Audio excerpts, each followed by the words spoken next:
Good morning, everybody. Welcome to the St. Louis podcast. I'm your glorious host today, Eric Brown, sitting next to Chris Reisner. Today, we got Dr. Joe Cangas on the St. Louis podcast. We're going to get into the weeds with him and his business. But before we do, drop a like, share this, comment. If you do like this episode, we appreciate the love. Some platforms you can review us as well. Anywhere you can get the word out. All right, Dr. Joe, how you doing today? I'm good, thanks. Thanks for having me here. Absolutely. I think that was your fastest intro. I'm just trying to You get went through it. that quick. Just trying to get through it. You know, His script literally just says, let Eric ramble on. That's perfect. So yeah, we're getting into it today. You know, a lot to talk about, a lot of important stuff to talk about, hopefully. Or, you know, that's why I'm here. Right? Some people will find this entertaining. You know, we'll talk about some good stuff today. So, again, we got Dr. Joe Cangas on, owner of Dr. Joe Concierge Pediatrics. You also represent CAR, real estate, helping doctors in similar circumstances that need real estate space. I'll ask you some questions on that because I don't think I even knew realistically that when you're going to rent commercial office space, it makes sense to find a real estate agent to be on your side. Yeah, neither did I. That's kind of the problem. Yeah, so, yeah. So caused a lot of problems along the way. We'll talk about that. So first of all, I wanted to go back. So you were in the military. We just talked about this. I thought you were a medic in the military, but I was wrong. You went to the military and then they paid for your schooling to go to school, correct? Correct. Yeah. Okay. I knew out of high school that I wanted to be a physician. I'd known that probably since about 8th grade, but really I was just burned out of school and I needed something else and I wanted some time and I wanted to do something completely different than medicine. And so I signed up. I went to MEPS here in St. Louis and they gave me a list of jobs and I'm like, none of those sound good. I actually wanted to do like be a plumber or electrician or learn a trade, and have something that I could use somewhere down the road. Yep. None of those jobs were available. And randomly they pulled their third list out and they said counterintelligence. And I'm like, what's that? And they literally said, we don't know. No one had any idea. And I've been told too many times, like, if I tell you, I got to kill you. But that's, they called us spooks. That's all they knew. And they didn't know anything else. But it was fun. I really enjoyed it. They had a different system back then than they have now. And I was considered a counterintelligence agent assistant. And you couldn't be a full agent until you were at least 21. And so I just assisted other agents in doing a lot of paperwork, really. It was most of my job, background checks, security checks on people, local and on the post and stuff like that. And so there were some awesome opportunities that I really thought I might enjoy and considered staying in. But for a number of reasons, including taking a language school and really like excelling in that. And I realized my brain was firing on all cylinders again. And maybe if I wanted to be a doctor, I'd probably better take that chance and get back to school at that point. So. That's awesome. That's awesome. So is spook considered like a bad word? No, I think it's just one of those, like, you don't know what they do and you're spies and they just kind of throw that around as like you're just kind of sneaking around all the time, I think. Yeah, I haven't heard. I feel like spook is something like the older generation says. I don't know. I haven't heard spook in so long. Yeah, I know. I feel like that's something like my dad or like my grandpa would say. Interesting. Okay. That's awesome. So you said you knew since you were 8 years old. How did you know since you were 8 years old? It was 8th grade, but okay. So 10. Really, yeah. 9. Yeah, no, I'm not a Doogie Howser here. Just really, it was just a combination of my family doc, and that's all I knew. But he was just a good guy. He was just a good demeanor. It was someone I looked up to, and I'm like, I want to be like him when I grow up. And really, in all the things in my little town that there were to do between factory work and that, and I didn't feel like those things really fit me. I just that's what I wanted to do. And I didn't even know because my family was generally healthy. There were all the specialties there were pediatricians, not just family docs. And I learned all of that on that journey. So what drove you to children over just being a family doc? Well, one of my nurses gave me a pin once that said, I like to make little kids cry. But that's not really. Really, it came down to just a combination of things. I mean, my parents were foster parents. Okay. And so I saw kids come in who had some really hard times and realizing like those kids had no say in any of the things of the life they were dealt. And so, and that same thing goes for medicine, like dealing with adults who are making bad decisions with their life. And, we all do that. There's days I'm like, I try to eat healthy, but I don't. I try to work out, but I don't. We all make all those choices, but the kids really aren't making those choices for themselves. And I really wanted to be someone to be an advocate for the kids. And when I volunteered any of my time, that's what I enjoyed the most was the time with the kids. And so I just felt like that was the best place for me. And there was other jobs I really liked, but I looked at it as not a job. Like if I wanted to do this for the rest of my life, would it be something I would enjoy? And so believe me, there's a lot of jobs in medicine that pay more than pediatrics, and Yeah. that's part of what we'll probably talk about today. Yeah. But it really, I knew I could survive, on a pediatrician's salary, of course, and it wasn't about making the big bucks. So when did you start in pediatrics? What year did you start? So I did my pediatric residency at Mizzou from '01 to '04. Okay. And then I got a job in Salem, Illinois for a couple of years and found that was just a little too far from St. Louis. Sure. And so I was looking for a job closer to St. Louis, but I also had a public health scholarship from the state of Illinois. And so I owed them 2 more years in an underserved area. And randomly someone mentioned Columbia, Illinois. And I went and checked it out. And the shortest version of that story is about a year later, I opened up my own practice there because there wasn't a pediatrician in that county. And it was a good thing. It worked out really well. So for a while. You're almost 25 years in. You're getting close to it. I'm 20 years as a pediatrician, as a full-blown pediatrician. Yeah, and almost 25 out of med school. That's crazy. So what have you seen change over that time? Oh my goodness. Because I'll actually kind of tee you up. So when I was a kid, I feel like 90s kids, health was thrown out the window in terms of what we were eating, from breakfast to cafeteria food to prescriptions through the roof for absolutely everything. I say all the time I was prescribed ADD medicine in literally first grade, which is wild. But we were the generation of, I feel like, kids that just didn't know any better, and our parents maybe also didn't either. Now people are a lot more health conscious, I feel like, than they were before. But with that said, all right, there are definitely a lot more people who are health conscious, and a lot of those people aren't physicians. Unfortunately, it seems like there are a number of physicians now going towards certifications and even fellowships in lifestyle medicine, which is kind of where I've changed my focus, and that just came from noticing things from lifestyle change. It's not something I was taught, and I don't know how much of that's taught in medical school these days. What do you mean by lifestyle change? Well, things that we can just change in our lifestyle without having to take medicine or without having to make really big change. I mean, really change what you eat. Yeah. Make sure you're getting enough sleep, stay hydrated, get exercise, social interaction with other people, decrease screen time, those things. Each of those things I've seen make a huge difference in a child's life, let alone an adult's life. Even me recently taking Facebook and Instagram, taking social media off of my phone. Yep. I found that I thought I would miss it. I would go crazy without it, but I almost forget now at night to get on my computer and check it, which I need to do once in a while. But it was just, I would find myself pull the phone up and it'd be 2 hours later. I'm like, how was that even possible that much time passed? And it's just such a waste of my time. So, and the kids, my kids are right there. They've got little iPods and they want them all the time. And it's just hard to fight that. But again, those things just all make such a difference. I've had a child more than one, who changed their diet and 30 days later came back and the parents are pointing at them as they're sitting in their chair like, look. I'm like, what? They're like, that's the same boy that was here a month ago that was bouncing, running around the room. Teachers even asked what medications we started, and all we did was change what they eat. So from that standpoint, like you said, I want every family to do that and try it. So you start spending 45 minutes to an hour talking about nutrition with these families. And still, unfortunately, there's a lot of families after the end of that conversation just want that quick fix. They just want that medication. And so while there are more health-minded families, there's still a lot out there that don't understand, or I don't want to call it laziness per se, because it's just we're all busy. I think it's more about busyness than it is laziness, and that takes time. And when I catch myself when we're busy, we're going by McDonald's, a lot more frequently than I think that we probably should even. My own kids get things. So I think that's part of the journey to where, if we get into the topic, that me understanding that parenting is kind of a spectrum of, you do well for a while. Some days you don't do as well. It's not an absolute that the AAP says so that's what you have to do, or I say so that's what you have to do. So it's really changed how I practice, how I treat families, how I treat people in general, hopefully.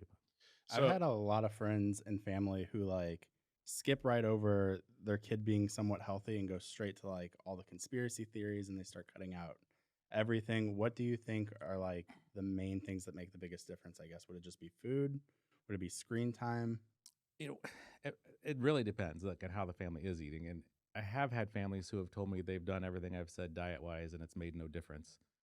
But I've had families that's all they've done and it's made a huge difference. So I think it's just and that's just part of the problem in medicine is there's not time to treat people differently. So everybody gets treated the same. Yeah. And so when you have time like I have now, you can get to know all those things of what they're doing and you can chip away at it. And maybe, because unfortunately, when you see me in a 15-minute, if I'm lucky, office visit, I'm saying exercise, eat right, get enough sleep, and I might tell you briefly what that means, but Yeah. then you go home and you're like, that's 100 things I got to change in one night, and just doesn't happen. You can't follow up with them. You can't have that connection to really help them make that change. So it's an opportunity for me to really make a difference in kids' lives, I think.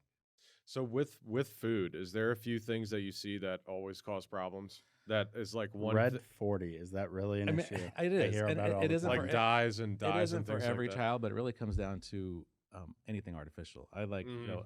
I throw out the term paleo for families because it's easy to find a lot of information, but it's really just clean eating. Yeah. Eating fresh, maybe frozen fruits, vegetables, meat, and trying to stay away from anything artificial to begin with. I mean, that's a huge step. Preservatives and everything that's in. I mean, if you buy a box of food, there's a long list of things, but Yep. all the grains are pretty inflammatory, and so I've seen people just take corn out of their diet and see a big difference. So, or just go grain free, and not a lot of people look at that as a gluten thing, and I'm the gluten, but it's just grains in general. So taking gluten out might help some kids, but they might need to try a complete grain free. And dairy, I mean, for whatever reason, I've seen that one be a big culprit for a lot of families. But and that's where I like to mention paleo, because you can find information that gives you there's a lot of recipes, a lot of different things you can eat that you can not have to really feel like you're totally restricting your diet. But if there's a favorite food, like maybe add that one back after a few weeks if you've seen a change, and then say, okay, can we eat this food or not eat that food? Yeah. Yeah, I grew up, I mean, in all the kids I knew, it was, pizza rolls, frozen pizzas, Bagel bites. Mountain Dew, bagel bites. I mean, it was the amount of damage I put on my body, like through No my doubt. Capri Suns. It was insane. And looking back on that time, like if I walked into someone's house now and they had kids and it was stocked up like that, I'd be like Oreos and I'd be like, this is insane. Well, I mean, I see it too. Now I can actually go to their pantry when they're saying, "Well, they will only eat Yeah, this or yeah, they'll only eat that." I'm like, "Let's go see what's in that pantry and talk about things." Well, a lot of times, not always, but a lot of times, well, Dad wants that to be in the cabinet, so Mhm. they don't take it out of the cabinet. But kids are big and they go get their own food and they go Yep. get their own snacks, and they sneak them or whatever. So I always tell the families, like, just do this job together. And it's the worst case is you ate healthy for a month. It's not going to kill you, and it's probably going to help you Yeah. all. Yep. It'll probably help. So you said a couple minutes ago about how when you owned your own practices, you were only given insurance only paid you so amount. If you were to even be somewhat profitable or just break even, you were only able to see patients for what, a limited amount of time. You said like 5 minutes the Again, number is so small. if I wanted to make money at the end, I probably needed to do about 5-minute appointments. Yeah. But I never did that. And so I went a few years making no money. Mm-hmm. 10 years ago, 12 years ago, I made reasonable money seeing about 100 patients a week. Yeah. It wasn't still the kind of care I wanted to give, but it was better than a lot. And I felt comfortable with that. At least like I had more time and I could have space for follow-ups and I could do a little better job. But it got to the point to where seeing the same number of patients, I was putting money back in to make payroll Yeah. every payroll. I was putting money back in, and I kept trying to cut costs and find a way to do it. But yeah, and that comes down to insurance reimbursement. And as parents' costs, their copays go up, they're paying me less. Parents get stressed because it's tighter on them and it's tighter on me, and medical bills get put on the back burner, thinking doctors are loaded, making it rich, Yeah. and so it just gets to be a harder and harder struggle. I don't blame them. I do the same thing, but now I've learned, like, I do that for the hospitals. I don't do that for the, Yeah, the solo yeah. docs, so I know are struggling because they're all struggling out there to try to make ends meet when you're taking insurance. But it comes also to being a private practice doc and being a solo guy. Like Blue Cross Blue Shield Anthem gives me a contract. I can't go to them and negotiate that. Mhm. They say sign it or don't. We don't really care. Yeah, I mean, yeah. literally, I've heard those words on the phone before. And the hospitals, as they merge and they grow, they have more negotiating power, and they fight and they stop taking those plans, and it hurts the insurance company, and then they start taking it again, and it just gets to be where are they going to take that money from? They take it from me, and then they raise copays and things like that on the families, and it's just harder and harder, and it's just become such a racket that I have a really hard time recommending anyone have insurance unless it's really a life thing that they need. Yeah, I think about it all the time. It's a just in case, right? I mean, really at this point, for anybody that's like healthy that doesn't have any issues, but maybe you're actually not healthy and you think you're healthy and then, And all it takes is one car crash, and then you're Oh yeah, That's right. true. We don't know, and that's part of like doing wellness checkups where families often say like, "Oh, we're healthy." Every year doing school physicals, I catch something that someone didn't know was going on. So right, healthy as far as you know, um, But then, right, you need something for those catastrophic events and for the horrible things that do happen in life. Yeah, yeah. So, okay, so it was got down to 5 minutes. So now obviously you moved over to more of a concierge style. So what does that allow you to do now for your patients? First of all, the term concierge gets kind of tossed around a Yeah. lot on what that means, but for me, it just means that it's cash only. I don't take any insurance, and that I have the time, whatever time we need for my family. So right now, I have 90 patients, and all those moms and dads have my cell phone number. They text me directly, they call me directly, do televisits. Everything's included in their monthly membership, and house calls can be what they want. Mhm. For instance, today I saw two twins. They're healthy. I could tell mom was ready to get me out of the house, so I was probably there only like 15, 20 minutes. Yeah. We had some conversations, but they also don't have to hold all of their questions until that wellness checkup. I tell all the moms, text me when you have a question. Like, Mhm. don't hold it. Like, if I show up at your house, you have a list of 10 questions. That means you didn't write those all down that morning. You've Yeah. had these questions, so just text me the questions, and don't Google it. And that's another thing. Like, it takes as long to type it into Google as it does to type it into your text. So just Mhm. text me, and I'm answering those questions for them. So I think that gives a number of things. One, the amount of time I spend on the front end with them, getting to know them, that trust and that relationship's already being built. And so when they text me and they know it's me and it's not a nurse, not a receptionist, like that comfort with them, like it just puts them at ease. And how many times I get thanked for being able to just text me, and I'm like, thank you. Like, this has helped my lifestyle. And my lifestyle was one of the many reasons that I made the change, but it really came down to not being able to give good care and still make a living and feed my family. So. Yeah, I feel like 99.9% of us out there, it's impossible to get a hold of our doctor. You All have right. to you call, but they have the whole tree, and then eventually maybe you'll get a hold of like a nurse there, but even getting a hold of the nurse or the person answering the phone is next to impossible. You have to go through some sort of chat function on, if you're at BJC, you go through one thing. If you're a Mercy, you go through one thing, and God forbid they answer you within any sort of timely fashion. But usually it's not. So it's like, And I love the callback that is an automated thing telling you to call back. I get that one from Mercy all the time. That's insane. Could you then I please call and back guess in I don't 10 get minutes? anyone. Yeah. Please call us back. Yeah, it just seems like care has gone down as prices have gone up. And it has, and it's just a matter of you have to see more patients, and it comes down to, like I said, treating everyone the same when you see them. There's no individuality in the care. There's no relationship there for you to know the family, so it just continues to be a cycle of medication for the Yeah. most part.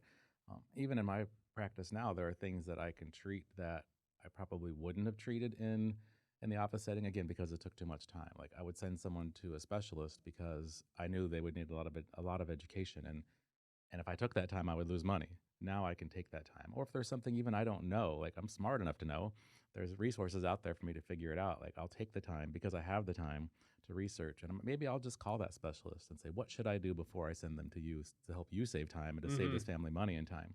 So they're not going to specialists for everything, which is then coming out of insurance, increasing the price of that. It's also coming out of their pocket for their copays and their time for missed work and their times with their kids in the car and all these different things that it's able to relieve a lot of that stress on that family. How do we change it? How do we Oh, put the doctors back in like, what do we need to do? Is there some way that we can change the system? Because it just seems like the large healthcare providers and insurance companies are in bed, and at the end of the day, we're the ones getting screwed.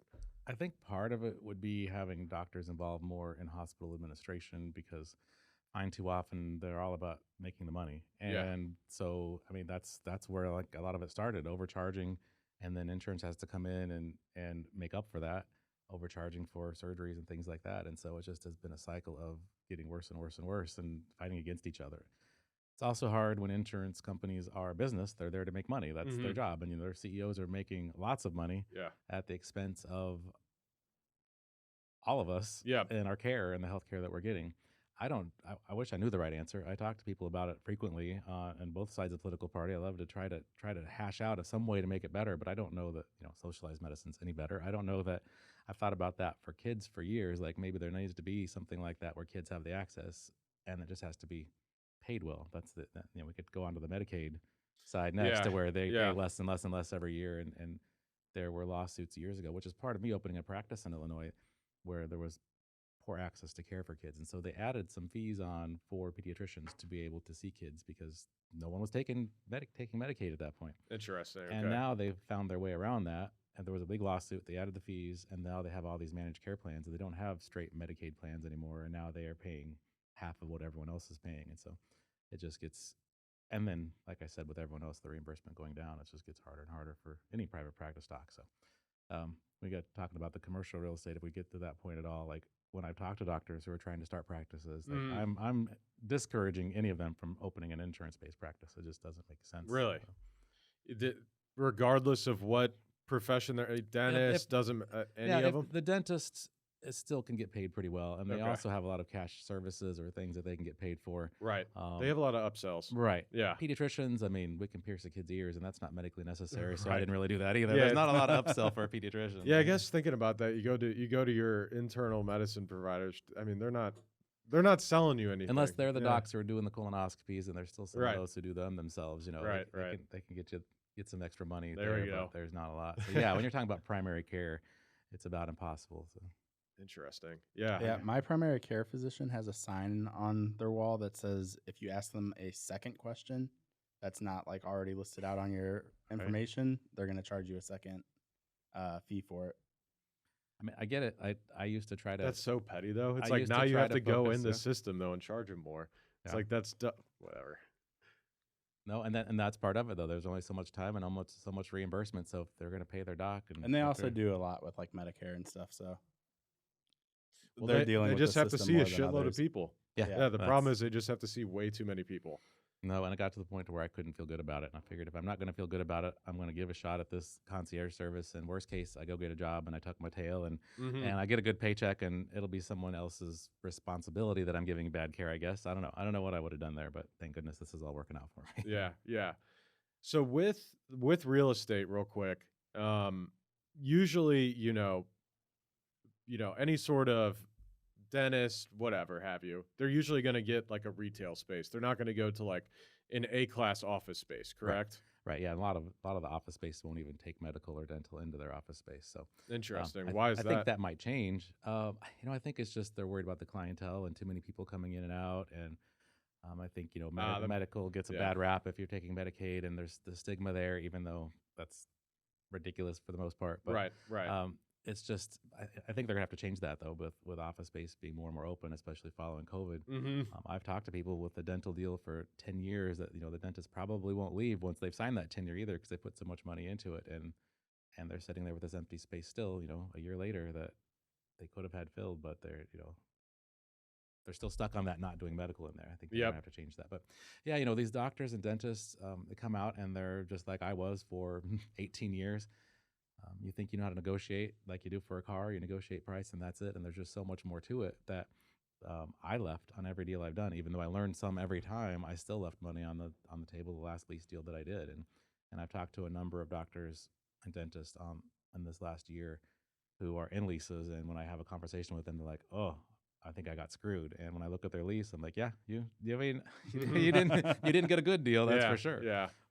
Working with one now who wants to buy the building that he's in, and the owner is like, oh, I gave him this great deal. And I looked at him like, no, that was like, that's not even close to what. Of course the owner would say that. What, yeah. You got an amazing deal. Yeah. No, And don't worry about it. You got a great deal. And that's it. We work a lot on lease renewals as well, which people don't realize they can even negotiate. And the landlords will be like, as soon as I reach out to them, they're reaching out to the tenant because they want to be the good guy. And they're going to tell him like, oh, well, we can do this together. We don't need him. And I'm going to give you this. And it sounds good, but probably it could be better, obviously, or they wouldn't be offering that. Now, I don't want to hurt a landlord by any means, and that's where it just comes down to what they can negotiate, because some of them don't have any liquidity, so they can't give you much help. Like, this is the best they can do. Some of them are just greedy and don't want to give you anything. Sure, yeah. And that's why we negotiate more than one place at a time too, generally, so that way you have some options there and you can compare apples to apples, and maybe have some leverage against the landlord of the space you really wanted to say like, hey, we can get this over here. Maybe if they have the ability, they'll give a little. So. What's the biggest ways you've seen business owners get screwed on a lease? Not having the landlord pay for any of the improvements. I think that's probably the biggest. Most don't know that you can get free rent for at least a month or 2 months or 3 months, depending on the length of the lease as well. So when you open the doors, you're not paying rent immediately when you have 0 patients, and gives you a little bit of time to build that up. But the tenant improvements is probably the big one. I mean, personally, I never had a landlord pay for any of my tenant improvements. And I would go in even and tear up floors and But you're making their space tear more up valuable. wallpaper and paint and do all the cosmetic stuff myself, thinking like, oh, I'm going to negotiate a cheaper rate and get that. Well, most have the basics, floor and wall, built into their price. And that's just another thing about commercial real estate. You go to a website and there's many of them. There's not one. I mean, we have a few, realtor.com, and that for residential, but for for commercial real estate, there's LoopNet and there's St. Louis has its own that's only for realtors that are in the St. Louis Association of Realtors, which I'm not, so I don't have access to that. Yeah. There's Crexy, there's LoopNet, which is owned by CoStar, which is what I have access to, and then commercial agents, depending on where they want to put it, can put it in all or none, and you never know. Sometimes I drive by and see a sign, and I look on all three, or look on two, and I ask my friends who have Catalyst, and it's not even online. They just put up a sign, and so it really varies from agent to agent, and then. Tenant improvements. That, I think, on our lease, we have to split that with all the other tenants in our building. So, maybe you're talking about the triple nets, the taxes and insurance and I'm pretty sure for for any sort of So and that's another difference in leases that people don't often understand, is that there's different types of full service to where you pay one rent and you don't pay anything else, to the triple nets to where you have your rent and you're paying everything separately. And that's why when you look until you know all those things, that rate generally means nothing. Right. And you don't know of that landlord if they are willing to give you money for improvements on that number. Or I've had one where the rate was $20 a square foot, but we asked for improvements. They gave it to us, but then they raised the rate to $35 a square foot, which was more than, when you did the math, it was more than what they were giving you for the build out. So do they usually, if you're going for a 5-year lease, are they usually they usually don't want to give you any improvements? Almost all will give you some. Okay. It's not going to be a lot, but you start getting the 7 and 10 year, obviously you can get more, but usually you can get with a 5-year. I'm not going to throw out numbers. It's going to depend on the area, of course. Sure. But you can almost always get some improvements with a 5-year. Interesting. Anything under that, you're probably not going to get anything. You're going to get an as is, or they might take it to a white box for you to where there's floor and the outside walls, and that's it. Yeah, in our commercial office space, we signed 5 years, and all they did was like some paint, fix up some things, and make it look decent. But as far as like the rooms that we walk in, like that was all there. And it's kind of annoying because the rooms sort of make sense for what we need and sort of don't, but we're there, so we're not going to move. But yeah, we didn't negotiate. Like, we didn't know. We had no idea. No, it's and people just we don't. got a bunch of purple walls. That's true. Oh, nice. We do got a bunch of purple walls. They did buy a lot of purple paint. Yeah, that's no. Most people true. just don't realize all the things you negotiate, because again, even when you buy a house, you really start off negotiating the price. Now you negotiate on inspections and things like that, but when it comes down to it, it's a lot different still. Yeah. So when you just look at the price per square foot, some places list it differently, because some places have it listed as like monthly versus yearly. Right. So it's most of the time, at least the sources I look at, they're looking at a yearly rate. So that's another thing that throws people off. It says $20 a square foot, and we're used to paying monthly rent. Well, it's $20 per square foot for the year, so you have to divide that, and then you have to know whether you're paying utilities on top of that, or if those are included, or if you're paying taxes, insurance, common area maintenance on top of that as well, or not. So. Negotiating leases are nightmares. Oh, that's my favorite part. I don't know what it is. I really enjoy it, and I love knowing that I'm helping other docs not get screwed. And it's not even not get screwed, because it's really just about helping them know what they need to know to get the best deal. And so it's just one of the things along the way, that one of the stressors I can take off of them, because finding out later is really hard. The docs that I've told, like, oh yeah, do you really want me to look at your lease and let you know? like maybe it's easier to live in ignorance, because you're going to you spent $20,000 too much. Yeah. I mean, I have a vet that paid for over $600,000 in improvements in the space completely himself, no help from the landlord. Oh my God. That's the landlord was telling him he got a good deal. Ooh. Oh wow. Now, how long's he in that space for? He signed a 10-year. That's still crazy. So yeah, I mean, but you have to sign a 10-year. You're going to spend that much money, and you're probably never going to leave there, and landlord knows that, Yeah. So yeah, he's not about to want to sell that building right now. Right. That's it. So if you're a business owner listening to this, or you're in business and you need a you need a space, you need a rental space for your business, please talk to a commercial real estate agent. Because I always was under the impression that a commercial real estate agent was only for selling. Just selling it or Yeah. leasing it. Yeah. Yeah. And I mean, I'm happy to help someone find someone too. I try to focus on medical, dental, veterinarian, but I can help some others as well. But also, I've learned who the good ones are and aren't. Yeah. Not even all of them, but I know I can direct them to someone who might be better because, like any business, there's good and there's bad. So. It seems like vet would be a great business to be in right now. Yeah, it is. I mean, it's just booming. People, There- especially all the emotional support animals and all that, and people will pay. Again, it's almost all People cash. love There their are some dogs. insurances. It's but, exactly. like, It's yeah. You're paying my out of wife pocket. would definitely pay more for a dog something than for a kid something. I'm sure. So, That's what I'm thinking. Like the people are definitely gonna.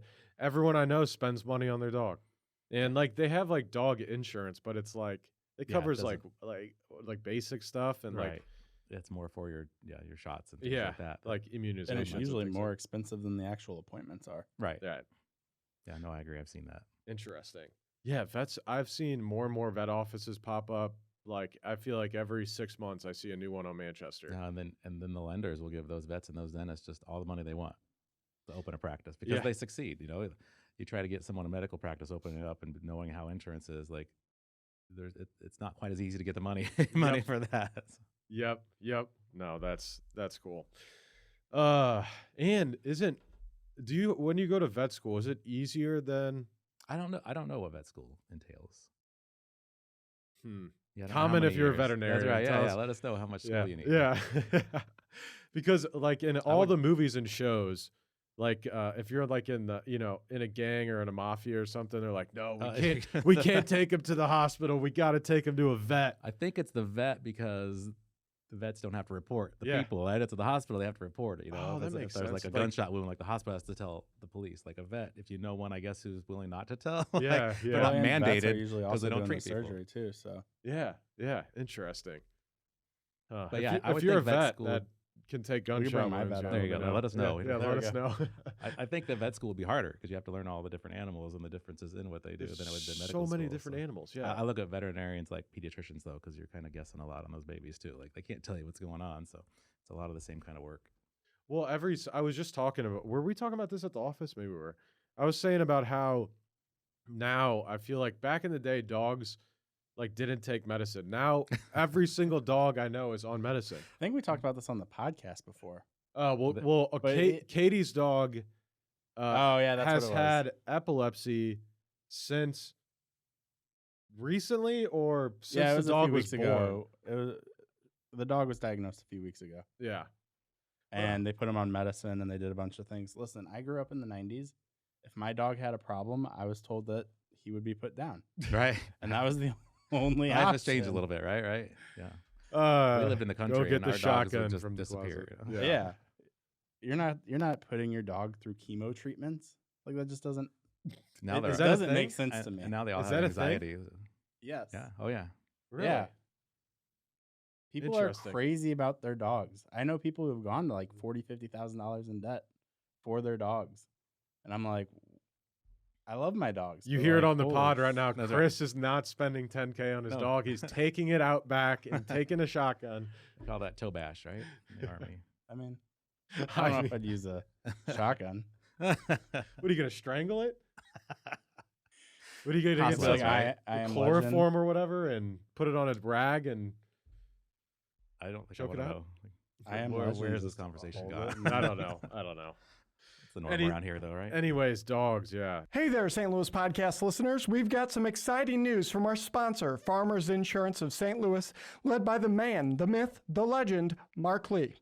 Mark Lee of Farmers Insurance is recruiting agency owners here in St. Louis. That's right, Garrett, and everyone knows what Farmers Insurance is, and if they don't, they will now. Yes, it's kind of a household name. That said, as many of you know, a large part of our audience is made up of badass business owners, entrepreneurs, and top producing sales professionals with an open mind like yourself. Farmers Insurance is currently searching for driven individuals who aspire to own their own business or already own their own business and want to add another income stream to join the Farmers Insurance brand and own their own insurance agency. This is a stellar opportunity to build your own insurance agency from scratch, take over an existing agency, Or if you're just a slow roller, we know you, the guys out there and ladies, get paid to train under an existing successful agency owner before starting your own. Holy shit, Eric. That means that whether you have experience as a business owner or you've never heard the word business before in your life, there's a pathway to owning your own business through Farmers Insurance Agency led by Mark Lee. That's right. You can become a Farmers Insurance business owner even if you've been homeless in the past, just like you. Yeah, thanks. If you've ever dreamt of being your own boss, building a team under a reputable brand, and making a difference in your community by offering top-tier auto, home, and commercial insurance to consumers and businesses in your area, Farmers Insurance of St. Louis, led by the godlike man himself, Mark Lee, has the perfect opportunity for you. Visit insurancecareerstl.com to speak with Mark Lee, the district manager of Farmers Insurance of St. Louis, to become a Farmers Insurance agency owner today. Did you hear that, St. Louis? Go visit insurancecareerstl.com. Insurancecareerstl.com. That is INSURANCE, career, CAREERSTL.com. To become a business owner today, again, one more time, visit insurancecareerstl, as in St. Louis.com today. Right now, this second, or reach out to us at stlouispodcast.com and we'll introduce you to Mark Lee ourselves. And I promise he won't spell out insurance and career to you. Now back to the show. So people spend so much money on their animals is really what it comes down to. And that's why vet is a great business. So shout out to the vets. There we go. Quickly, I wanted to bring up something. His name is Grant Cardone. Grant, I literally saw this morning, I think, on the way to work, and I was like, gotta talk about this. Because I used to, when I was like 21 years old, of course, when I was an idiot and knew nothing about business, I thought Grant Cardone was awesome. Now, after being in business for quite a while, I look back at what he says, and I'm just like, this guy is an absolute moron. Would you say that's changed in recent years, Eric? Yeah, no, it's changed in the last 8 years, yeah. Yeah, I don't like him. And so, anyways, Elena Cardone, his wife, and let's just read this intro on the GoFundMe.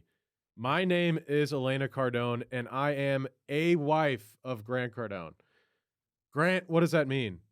Elena, what does that mean? I'm going to send him this clip. A wife of Grant Cardone. Interesting. Does he have multiple wives? All right. Anyway, so they're trying to raise the $355 million for the unjust judgment against Trump. I think it's hilarious that a billionaire set up a GoFundMe.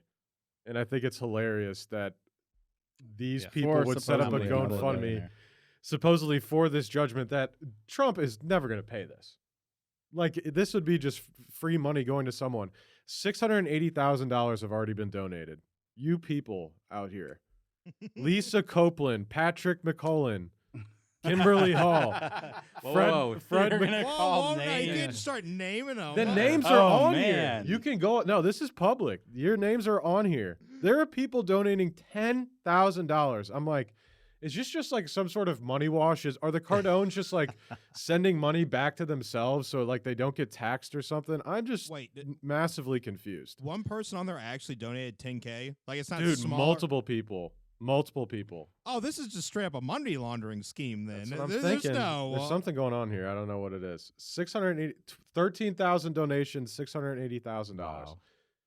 They're not getting close to that $355 million. But is it flexible though? That flexible plan? Oh yeah. Of course it is. Those money greedy. Yeah, I was gonna say, do they actually get to keep it, or do they have to hit their? No, there's no like. With a flexible goal, they take what they get. Yeah. Oh, yep. Yeah. So there's this whole thing written about it. It's just so funny.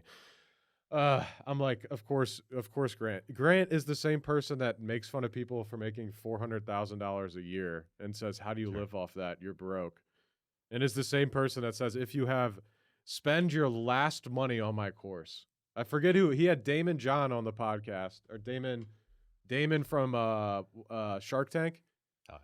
He was on a show with Grant, and he was like, so if your last dollars are being spent, should you spend it on my course? And Damon was like, yes. And I was like, oh my God. Well, there's a clip making its rounds of him like on a stage somewhere, and he's like, less than 400K. Oh, you can't be considered a man. That's what I was just saying. Wow. Yeah, that's going around right now. Yeah, But he literally had to come out and say, you don't understand he essentially said, you don't understand. This was given to like an audience of like successful people.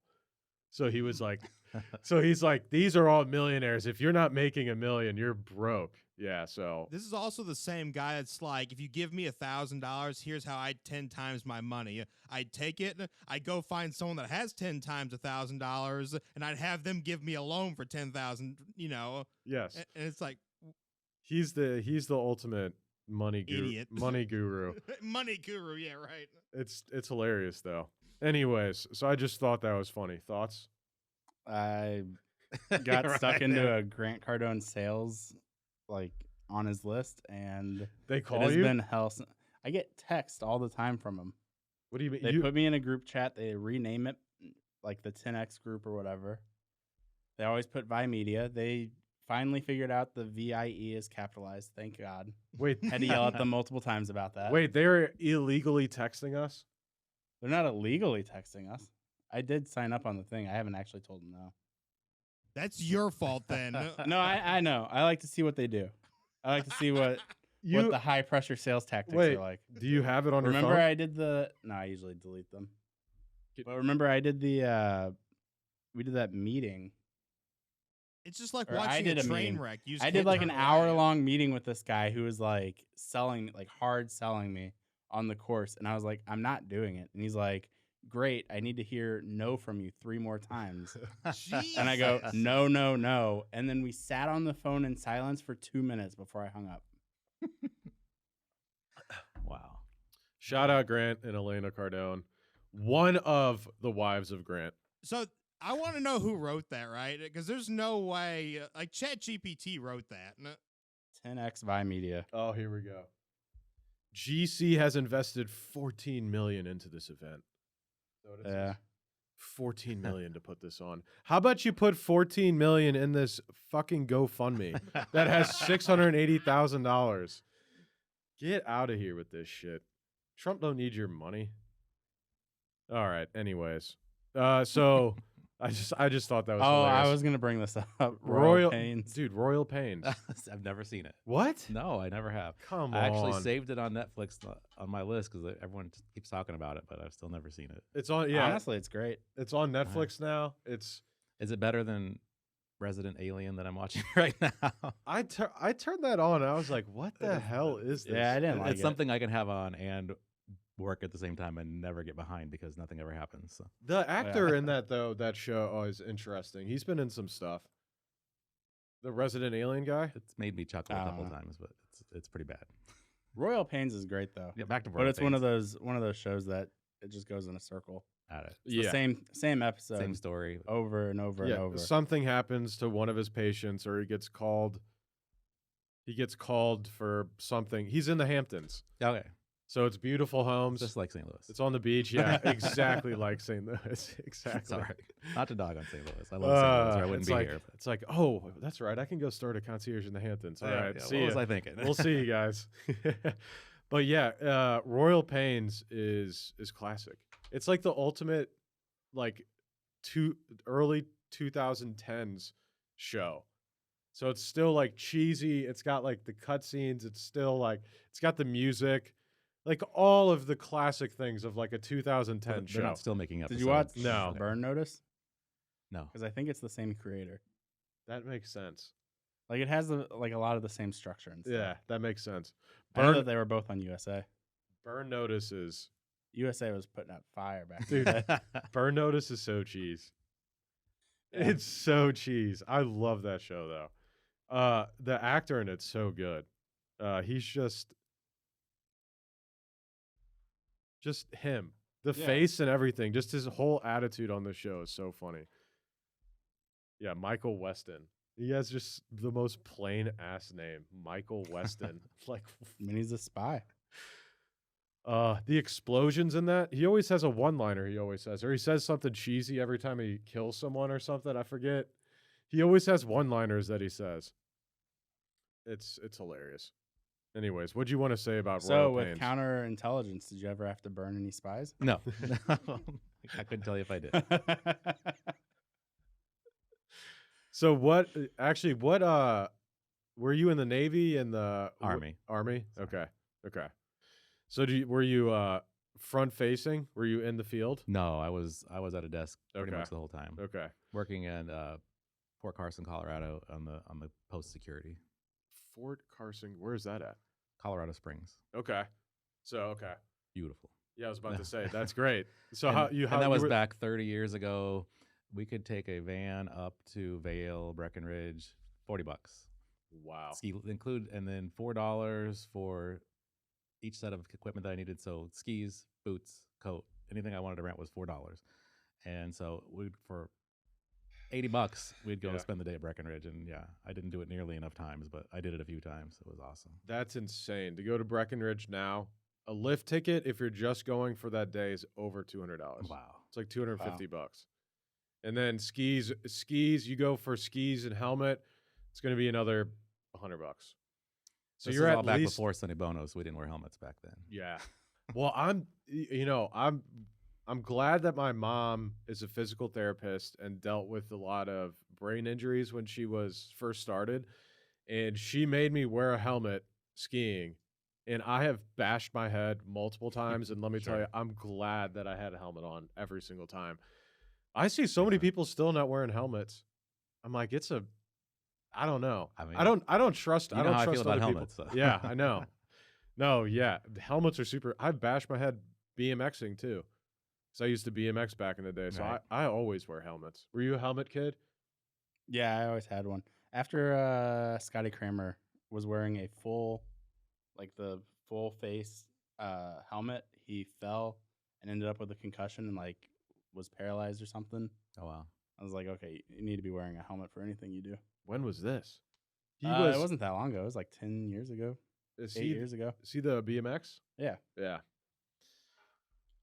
He won a bunch of X Games, and then maybe it was at X Games, but he used to be really big into he had the neck brace, the full front helmet, and then he wrecked with all of that on and had a traumatic brain injury, and now he does YouTube videos, and his biggest videos are him trying to ride bikes again. Wow. Yeah, he went from being Top of the top to struggles to ride a bike now. Well, that's always a Crazy. conversation in pediatrics talking about those bicycle helmets. I definitely wasn't a bicycle helmet kid. I'm too old for that, I guess. That it wasn't. Did they even have bicycle helmets when I was a kid? I'm not sure if they did, but I do know. Yeah, it was when I was in college and I was riding my bike to school a lot, and I had a crash and I separated my shoulder. I went right over the handlebars and landed on that shoulder. I was like, that's pretty close to my head there. That could have been bad. So I started wearing one at that point, and then. We haven't talked about that, but Helmets First, a nonprofit I started that gives bicycle helmets to kids. That just came from me seeing so many kids not wearing helmets and hearing so many times from parents, oh, they just ride around our neighborhood or whatever, or the kids will say, I'm a good rider, and the parents don't wear their helmets, so And good the helmets kids are don't expensive. follow that off. So yeah, and that's what and they all just CPSC certified, so you don't need a $100 helmet or more. You get your $14 Walmart. It's just the same CPC certification as the others. So. Yeah. Can you tell us about Helmets First real quick? Yeah, the shortest version is that I started that, like I said, when I was in Salem, Illinois, and I was driving to and from work, and I saw 0 bike helmets on any adult or child, and I just wanted to do something to address that, and it kind of grew from me thinking about going to the school to talk to the kids to me talking to my employer at that time about getting some helmets to give away, and then how do I encourage the kids to wear them? So I went to the local police department and asked them if I gave them some coupons from wherever. Be Dairy Queen, McDonald's, whatever was in town there, and free videos at that point from the whole family video. Then if they would give them to the kids, and they were very excited about that. How many times over the years now that I've been doing this, I hear police officers say "Oh, it's nice to be the good guy for once," and how many times there's I've heard the same thing. We're at McDonald's, and someone will say if you're not good, that cops over there is going to arrest you. Things like that. It's what we're teaching our kids, and so they just love being the good guys. And so now Helmets First partners with about 30 police departments around St. Louis. I give them helmets to have and they do a variety of things with them. Some give them away when they see kids who need them. Some save them for events. And then I give a handful of those rewards. Again, it's just a matter of what they have time to do, and give those away. And so rewarding kids for wearing their helmets. And so, yeah, it's been kind of a step back for me. I was doing all of it myself for many years. And then when I had my own kids and needed some of my time back, I started working with other entities to give those helmets out. I remember the police back in the day used to yell at kids for not wearing their helmet Really? when they're biking. Yeah. I feel like it started mid 2000s. That sounds right. Yeah. Yeah. Like 2005 when I was like 10 or so. 5's when I started helmets first. So. Yeah. Yeah. So that It became a bigger deal. Yeah. Yeah, it seems like right then was when they really. Because I remember cops would just roll down the window and be like, "Put your helmet on," all the time to people that didn't have their helmet Wow. on. It was so funny. I think even Wildwood might have had a law. I know Creve Coeur has one. I think Wildwood might have a law that's like if you're under 18 or 16 or something, you have to have a helmet on. I know that when I first started helmets first, that was part of my thought process. Do I? But I talked to enough people, or do I work towards helmet laws? Right. And I talked to enough people who said, who's going to enforce that? Again, the police don't want to be the bad guy. So Right. they're not stopping a kid and giving them to give the parent a ticket. How does that all work? And then again, like they're busy. Like Yep. a bike helmet's at least of their worry, so they're probably not enforcing it. So it's more of a law for the books. So the parents who do like want to follow all the rules will wear a helmet. It does encourage them to, I suppose, but it's not really enforceable. So I feel like just teach your kids about brain injuries, and then it comes down to parents being that good example too. I mean, Yeah. they've shown that less than 25% of kids will continue to wear a helmet, even if the parent makes them every day when they're an adult, if the parent never wore one to begin with. So. well, my dad used to not wear a helmet when we skied, but my mom always did. And my dad recently, the last like 5 years, started wearing a helmet. But he used to not wear a helmet. He's like, I don't even go fast enough. I was like, it doesn't matter. Right. It doesn't. What if someone else that fault. smokes you? Right. No What if doubt. someone else? There's so many videos of people running into other people. What if someone else hits you in the head? Right. You know? I was like, it happens about all that. the time. So many Jerrys on the mountains. We gotta watch out for all these people. My God. Driving in St. Louis in the snow. Exactly. Yeah. Okay. Jerry, what does Jerry's mean? Jerry's is just a term. It's just used for dumbass skiers that Oh. like, I hadn't heard that one before either. yeah, they're just called Jerry's. They're just like, fucking Jerry.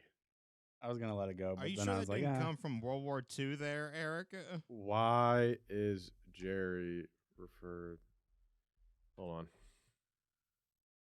I was thinking you're being derogatory about geriatrics or something. If you are, no. This doesn't. It cut. I don't know. You'll have to look this up, Matt. Because I always thought it was when the last of like the Nazi regime retreated back into the mountains. They were talking about going up there and getting the stupid Jerry's. That's what I thought it came from. So I might be completely wrong. I've never heard that either.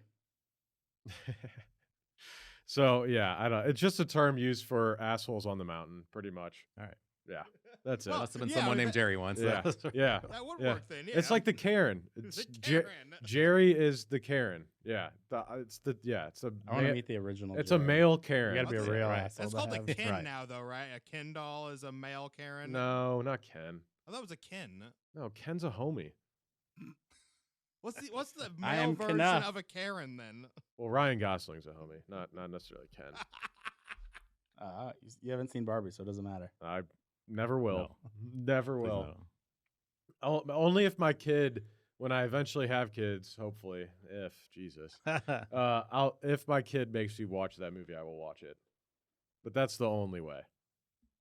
And it better be my daughter, not my son. My 9-year-old keeps Not asking me just- to watch yeah. it, but I'm not. It's gonna be my son. Dad, can we watch Barbie? No, no, we're not watching that. The male They're They're equivalent gonna of a cancel you like they Karen did Kevin Hart. I know. is mostly referred to as a Ken or a Kevin. So there you go. Kevin. A Kevin. I've never heard of either anyone. Yeah, I don't know. quipping a Kevin. I don't like Kevin's. Yeah. Why not? Kevin works for us. You don't like Kevin? Shit. You don't like Kevin? I just don't like Kevin's. What did a Kevin do to hurt you? We'll talk about it off the podcast. Wait, whoa, no, hold on. No. Was there a Kevin in your childhood? Who's the Kevin you hate? Yeah, chill out. Oh, Next. so there is a Kevin. Next. So let's give him a shot on the pod. Let's get him on. What's his last name? Is he alive still? move on. Matt, take note of this. We need to figure this out. All right. Before we get out of here, you got any last questions, Chris? Hey, just so you're aware, right? So Jerry is an offensive word for a person from Germany, originating from World War I and World War II. So there you go. It is. Oh, so you're being Interesting. racist. Wait, they came from Germany, so they left Germany? No. So it's just an Those old Germans. British English slang term, an offensive word Hey, for a person fucking from Jerry's. Germany. I don't have an accent. It's like, I tried to do an accent. what? I'm so bad at accents. A Homer Simpson Yeah. accent? Or We need to do So basically, accents would be great. So I mean, it all goes back to World War II in one way or another, right? No, all the Interesting. hateful terms come from somewhere. I wish we could go back to the 90s and go skiing. Yeah. $80 and you can rent clothing and everything there. That's insane. Yeah, Okay, had a I little do want to shop bring we this would just go through and just back to Kevin. what we're here for. No. Oh, What are we here for? I don't even Chris? wanna- What are we here Oh, for? sorry. Kevin, I was going to ask. So you're a concierge pediatric. right. pediatrician. Pediatrician. What? Concierge Pediatrics is the name of the business. Well, yes, concierge he's a- pediatric. You could say But doctor yes, he's afterwards. a pediatrician. I'm all those God. things. Yeah. Yes, all those things. Point is, who's coming to you as a client? Is it like, are your clients just the high end? You got to be super rich like it is in Royal Pains, or There's a whole range. I have families, and some of that is just as my own doing as far as like families that I know need the care. I have 10 of my families paying absolutely nothing, and I have new families paying a lot more than that. And I have a whole range of what my price point is based on one, who the family is, what their needs are. Like, I have families who had special need kids who I didn't want them to start over with another doctor, but I Mhm. knew they couldn't afford me. So they've stayed with me, and they might be paying me nothing, or they might be paying a third of what my original pricing was. When I got to 75 patients, I raised my price because I wasn't sure I even wanted more patients at that point, so I could make sure I could be available for everyone they needed me. And I've still had a few families sign up this past year. And then I again raised my prices when I got to the 85 and I'm at 90, because I want to be available to the families when they need me. And so I figure if someone's going to come on, it's going to be worth my while to. It's not stretching myself thin. I average 6 house calls a week. So even with the number of patients I have right now, it's really a part-time job, and a lot of that texting. But it gives me time for my family. I can be there.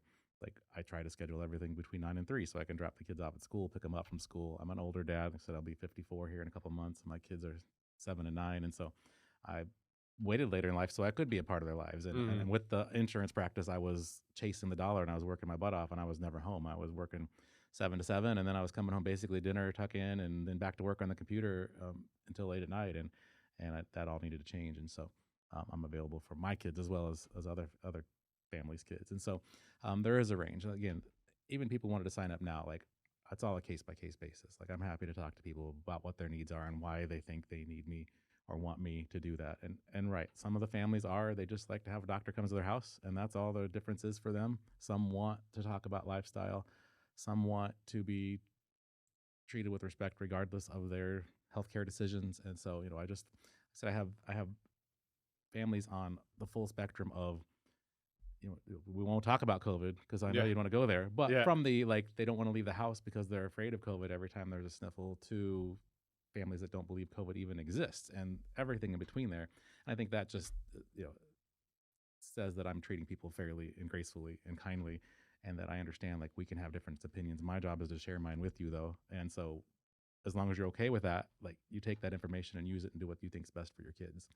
And so unless I think your kid's life's in danger in the moment, then I'm not going to interfere with your decisions for your family. So that's been, like I said, that's what a lot of the families are looking for, and why I'm able to make it in this business, because there is still a lot of that mindset out there. Like, why would I pay monthly for my pediatrician when I have insurance? And I think that some families that even didn't follow me out of the practice came back later because they realized, like, when they went to another pediatrician, I was spending more time. That's why I was losing money. I was spending more time in the exam room than I probably should have, but I couldn't give care that was less than that. I think if you ask any person why, the top 3 issues they have with their primary care physician, that is the reason why they would want to use someone like you.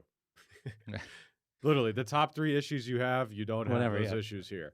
I mean, we talked about them. Communication is huge. You can't Yeah. get a hold of your doctor. The access. That's the and then biggest thing is access. Like you the now have. timing to be able to get an appointment when you want it. Yeah. And like you call your doctor for a sick visit and they're telling you to come in 4 or 5 days.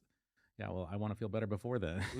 Or wellness checkups you're booking months out. Like if you need something quickly for anything, you're not able to do that to get a hold of the doctor. To actually get a hold of the doctor because like you said, like got to the point like if I was going to talk to a family, like they needed to be in the office at an appointment so I could charge for it because otherwise I was losing money by spending time on the phone talking to families. And now, not that I like it better, but it makes my life a lot easier too if I'm on the phone or if I'm texting them. Like that's my lifestyle. I can do that from anywhere.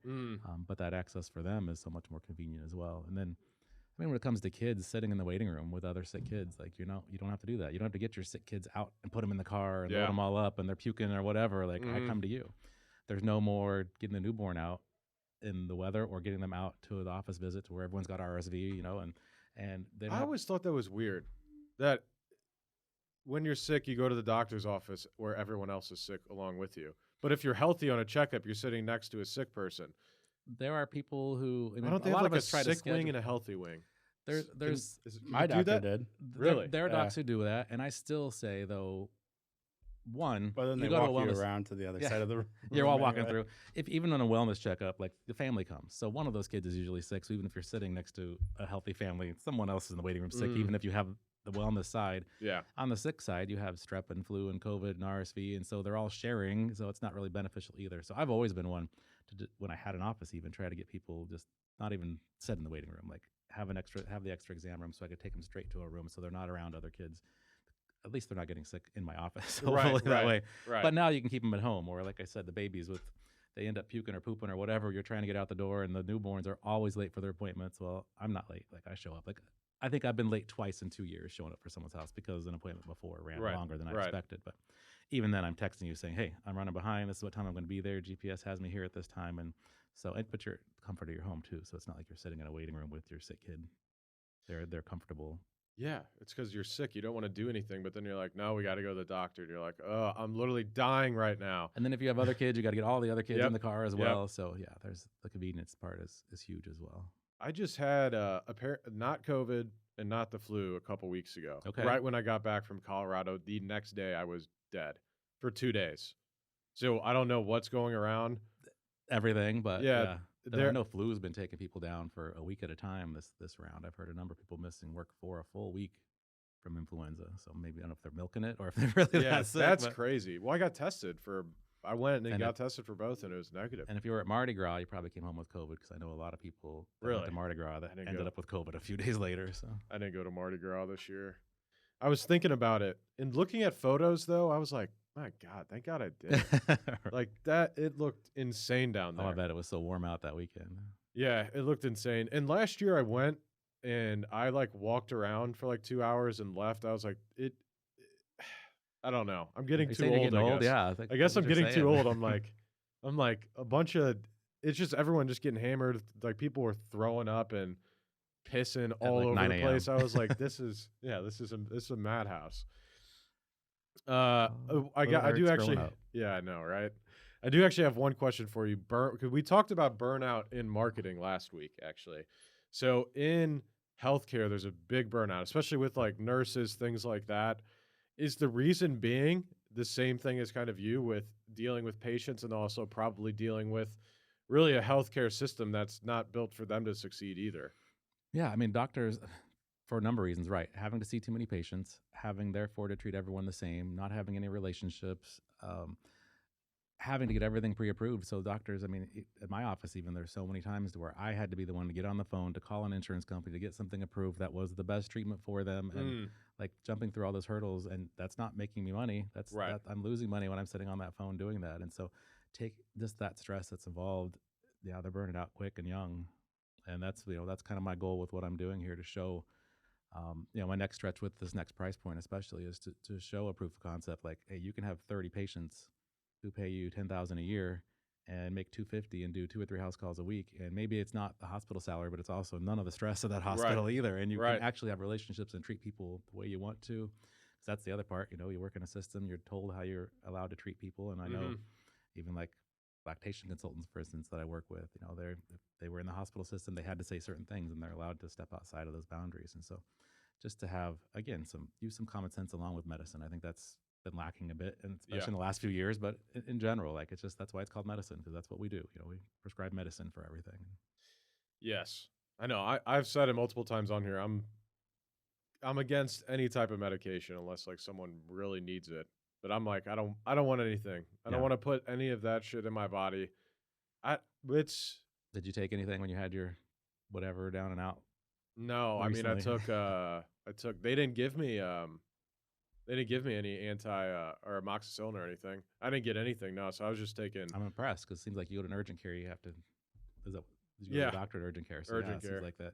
That's getting better as well, and I guess doctor specific as well. We talk about changes in medicine. That's one thing. Like when I trained, like that was the big push, the antibiotic resistance and cutting back on the use. So yeah, I used to go to my doctor. I got antibiotics every time. Every single time. They do a strep test. It was negative. I still got antibiotics. So I'm like, why did you do the strep test? Yeah. God, I hate It's the strep test. it's not bad. The wooden thing. What is where that they called? Go across the back of the tongue throat. depressor. Yeah. Oh, just the Q-tip at the back of the Yeah, throat. the Q-tip. I hate it. Do you remember the original? And I never had strep. Do you remember the original COVID test? Yeah, Oh, like yeah. all the The way up one the that nose. went like up in your brain. It goes up there. Swirl it around. Not We were quite like- to your brain. Like, what are we?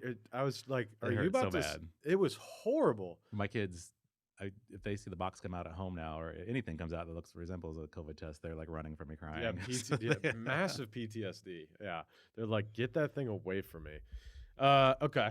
I'd rather take a COVID test than a strep test. Yeah, no way. I'd definitely Uh, choose I- COVID over strep. I Even don't the deep COVID, like all the way back. I mean, okay, maybe that'd be a little bit we were just doing different. the It's been a nose while. swab, then know. I'm curious. Tonsils. that was a question. If I feel like a lot of people have larger tonsils than they should. Okay. Where does No, that? but- where does that? but getting I your- just get nervous where every do time a you new get topic that comes feeling up. from? Getting your tonsils removed as an adult is horrible, correct? That's what I hear. Yeah. Well, the reason I bring it up is because I've heard potentially I may need to get it done, and I'm not happy about it. But they said you're fine, but they're like, I mean, they're a little big, but you're fine. I was like, I mean, unless they're causing you, if you're having sleep apnea because of them. no, I don't then have would any them. issues. Otherwise, leave the things alone. Okay. You heard it here first. First, Jesus. Or if you're having, Jesus. If you're unable to talk because of your tonsils. Yeah. right? Yeah, exactly. They're laying on your tongue. That's right. Okay, cool. All right, before we wrap up, Chris, you got anything else? No. All right. Joe, go ahead. Where can the audience find you? Where can they go on the internet, give you a call, go to your website, etc.? drjoepediatrics.com is the easiest way to find more information on where I am, how to get a hold of me. Best thing to do is to text through there if you have questions. That comes directly to me, and so I can answer those questions directly and help you find what you need to know, see if we're a right fit. Perfect. You can go there too if you want to learn about the real estate stuff. That's a fine place. Like again, all of it comes to me because I have 0 employees at this point. It's just me, and that's another stressor that went from 100 to about 20. Yep. Like real fast overnight. We talked about Chris and him now having the responsibility of employees last week on the podcast too. And I was like, so how is that? How is that going to sleep every night worrying about the payroll? I'm like, it's fun, isn't it? Yeah, I'm yeah. like, oh, this is fun. Okay. All right, perfect. Yeah, shout out Joe. I've known you for quite some time. You've always been someone I like to talk to about medical related stuff. So glad you came on today. Hopefully the listeners learned something, and of course learned something more about, pediatrics, what you do, why, what you're doing is so important. All right. That's all we have for today. However, we will be back next week, 7 a.m. Central Standard Time, new episode, new guest. If you're watching live or later and we said something wrong, said something you hate, Grant Cardone fans are going to come after me, or said something you want to hear more about, leave a comment. Go to the stlouispodcast.com. Leave us a message. Finally, shout out to Half Coast Studios, here where we're recording. If you're looking to start a podcast, move a podcast, distribute content for a podcast, you can reach out to them at halfcoaststudios.com. Again, Joe, it's been a pleasure talking with you today and a pleasure of hosting this podcast. We'll see everyone again next week. Thank you. Hey there, St. Louis podcast listeners. We've got some exciting news from our sponsor, Farmers Insurance of St. Louis, led by the man, the myth, the legend, Mark Lee. Mark Lee of Farmers Insurance is recruiting agency owners here in St. Louis. That's right, Garrett, and everyone knows what Farmers Insurance is, and if they don't, they will now. Yes, it's kind of a household name. That said, as many of you know, a large part of our audience is made up of badass business owners, entrepreneurs, and top producing sales professionals with an open mind like yourself. Farmers Insurance is currently searching for driven individuals who aspire to own their own business or already own their own business and want to add another income stream to join the Farmers Insurance brand and own their own insurance agency. This is a stellar opportunity to build your own insurance agency from scratch, take over an existing agency, or if you're just a slow roller, we know you the guys out there and ladies, get paid to train under an existing successful agency owner before starting your own. Holy shit, Eric. That means that whether you have experience as a business owner or you've never heard the word business before in your life, there's a pathway to owning your own business through Farmers Insurance Agency led by Mark Lee. That's right. You can become a Farmers Insurance business owner even if you've been homeless in the past, just like you.